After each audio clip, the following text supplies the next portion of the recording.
Solomon ராஜா கர்த்தருக்கென்று ஒரு தேவாலயத்தை கட்டின பொழுது அந்த தேவாலய கட்டிடத்தின் முகப்புல 2 பிரம்மாண்டமான வெண்கல தூண்களை நிறுவினார். அந்த 2 வெண்கல தூண்களுக்கும் யாகின் மற்றும் போவாஸ் என்கிற பெயர்கள் இருந்தன. பார்க்கிறதுக்கு தான் அது வெண்கல தூண்கள், ஆனா அவைகளுக்கு பின்பாக இருந்த மறைபொருள் செய்திகள் மிக ஆச்சரியமானவை. அவைகளை பற்றிய ரகசியங்கள் என்ன, அவைகளை பற்றிய தீர்க்க தரிசன வெளிப்பாடுகள் என்ன என்பதை தான் இந்த பதிவுல நம்ம பார்க்க போறோம்.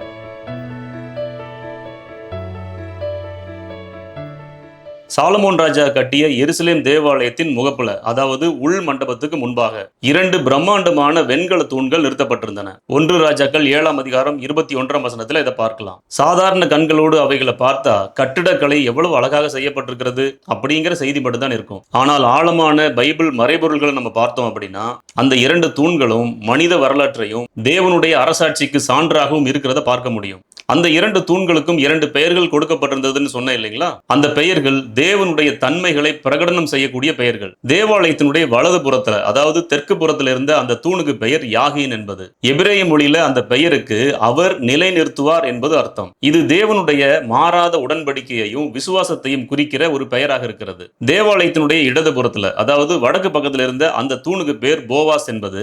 அதனுடைய எபிரேய அர்த்தம் என்ன தெரியுமா? அவருக்குள் பலம் இருக்கிறது என்பது. அந்த 2 பெயர்கள் இணைத்து வாசித்தா ஒரு அற்புதமான வாக்கியம் கிடைக்கும். அவர் தமது பலத்தினால் நிலைநிறுத்துவார். எதை?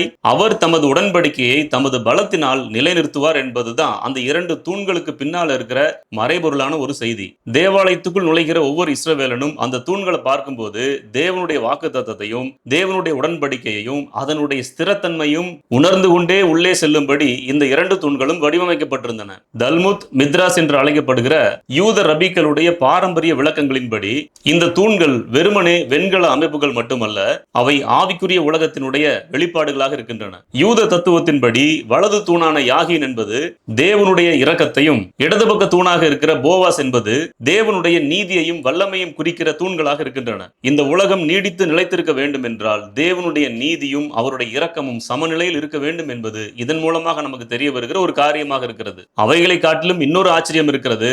யாகின் என்கிற தூண் தாவீதினுடைய ராஜவம்சத்தை குறிக்கிற ஒரு தூணாக இருக்கிறது. போவாஸ் என்பது லேவியினுடைய ஆசாரியத்துவத்தை உணர்த்துகிற ஒரு தூணாக இருக்கிறது. இப்படித்தான் யூத அறிஞர்கள் அவற்றை விளக்குகிறார்கள். அவர்கள் எதிர்பார்த்து கொண்டிருந்த மேசியாவானவர் இந்த ராஜ அதிகாரத்தையும் ஆசாரியத்துவத்தையும் ஒன்றாக இணைக்கப் போகிறார் என்பது அதற்குள் ஒளிந்திருந்த தத்துவமாக இருக்கிறது. தொல்பொருள் ஆய்வுகளின்படி இந்த 2 தூண்களும் ஈராம் என்கிற ஒரு தீர்க்கதரிசியானவர் மூலமாக வடிவமைக்கப்பட்டன என்று சொல்லப்படுகிறது. அதனுடைய அளவீடுகளை பாருங்க. ஒவ்வொரு தூணும் 18 முழ உயரமும் 12 முழ சுற்றளவும் கொண்டதாக இருந்தது. அந்த வெண்கல சுவரினுடைய திக்னஸ், அதாவது தடிமன் என்பது 4 விரற்கடை அளவு. அதாவது நம்முடைய 4 விரல்களை வைத்தால் வருகிற இந்த திக்னஸ் தான் அந்த வெண்கல தூணினுடைய திக்னஸாக இருந்தது. அந்த தூண்களின் உச்சியில வெண்கல மாதுளம் பழங்களும் தாமரை புஷ்ப வேலைப்பாடுகளும் செதுக்கப்பட்டிருந்தன. இந்த மாதுளம் பழம் என்பது யூத கலாச்சாரத்துல தேவனுடைய 613 கட்டளைகளையும் அவர் தருகிற மிகப்பெரிய ஆசீர்வாதங்களையும் செழிப்பையும் குறிக்கிற ஒரு அடையாளமாக இருந்தது. அப்படி பார்க்கும்போது ஒரு இஸ்ரவேலன் தேவாலயத்துக்குள்ளே நுழையும் போது அந்த 2 தூண்களையும் பார்த்து கொண்டே நடந்து செல்வார். அந்த தூண்களை பார்க்கும் போதே அவருக்குள்ளே தோன்ற வேண்டும், என்னுடைய தேவன் உடன்படிக்கையின் தேவன், வாக்குத்தத்தங்களின் தேவன்.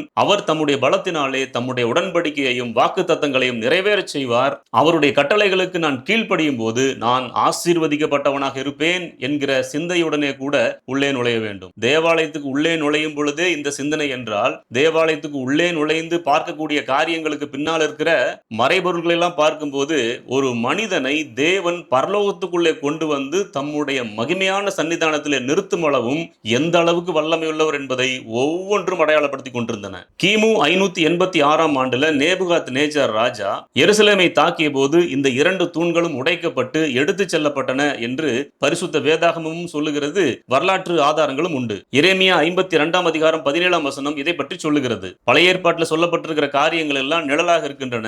புதிய ஏற்பாட்டில் வருகிற காரியங்கள் எல்லாம் நிஜமாக இருக்கின்றன. புதிய ஏற்பாட்டில் ஆண்டவராகிய இயேசு கிறிஸ்துவிலும் அவருடைய சபையிலும் நிறைவேறுகிற ஆவிக்குரிய காரியங்களாக இருக்கின்றன. ஏசாயா 9ஆம் அதிகாரம் 6ஆம் வசனம் என்பது மிகப்பெரிய தீர்க்க தரிசனம், மிகப்பெரிய வாக்குத்தத்தம். அதுல சொல்லப்படுகிற வல்லமையுள்ள தேவன் என்பது அந்த போவாஸ் என்கிற தூணை அடையாளப்படுத்துகிற ஒரு வார்த்தை.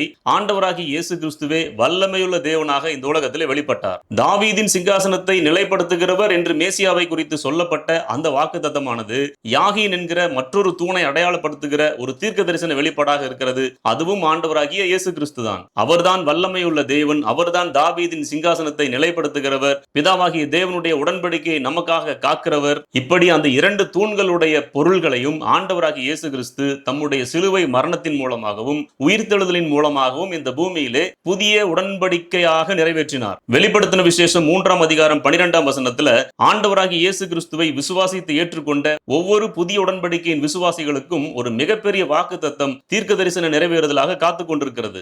ஜெயங்கொள்ளுகிறவன் எவனோ அவனை என் தேவனுடைய ஆலயத்திலே தூணாக்குவேன் என்பதுதான் வாக்குத்தத்தமாக தீர்க்க தரிசனமாக இப்பொழுது நமக்காக வைக்கப்பட்டிருக்கிறது. அந்த மிக முக்கியமான பழைய ஏற்பாட்டு வெண்கல தூண்களை பாபிலோனிய ராஜாவாலும் அவருடைய வீரர்களாலும் அழிக்க முடிந்தது. ஆனா ஆண்டவராகிய இயேசு கிறிஸ்துவை விசுவாசித்து ஜெயங்கொள்ளுகிற ஒவ்வொரு மனிதனும் தேவனுடைய ஆலயத்திலே, புதிய எருசலேம் தேவாலயத்திலே தூணாக்கப்படுவார். அதாவது முக்கியமாக நிலைநிறுத்தப்படுவார். அப்படின்னு பார்க்கும்போது அந்த விசுவாசத்தினாலே ஜெயம் பெற்ற மனிதனை எந்த ஒருவராலும் அழிக்க முடியாது, அசைக்கவும் முடியாது. அப்படி அழியாத அசையாத ஒரு தூண் போல நம்மை மாற்றி நம்மேல் அவருடைய புதிய நாமத்தை எழுதுவார் என்பதே அவர் நமக்கு கொடுத்திருக்கிற வாக்குத்தத்தம் தீர்க்க தரிசனம். தேவனுடைய மாபெரும் கிருபையினாலே நாம் எல்லாரும் புதிய எருசலேமாகிய அந்த பரலோக ஸ்தலத்திலே போய் நிற்கும் பொழுது அந்த இரண்டு தூண்களுடைய அடையாளமாக நாம் நின்று கொண்டிருப்போம். அந்த தூண்கள் நிழலாக இருந்தன, நாம் நிஜமாக நிற்க போகிறோம். அந்த தூண்கள் தேவனுடைய உடன்படிக்கையையும் வாக்குத்தத்தத்தையும், அவரே பாதுகாப்பை தருகிறவர், அவரே பலம் மிக்கவர், அவரே தாவீதின் சிங்காசனத்தை நிலைப்படுத்துகிறவர், அவரே லேவி கோத்திரத்து ஆசாரியத்துவத்துக்கு அடையாளமானவர் என்று சொல்லப்பட்ட காரியங்கள் எல்லாம் எப்படி இயேசு கிறிஸ்துவின் மூலமாக நிறைவேறியதோ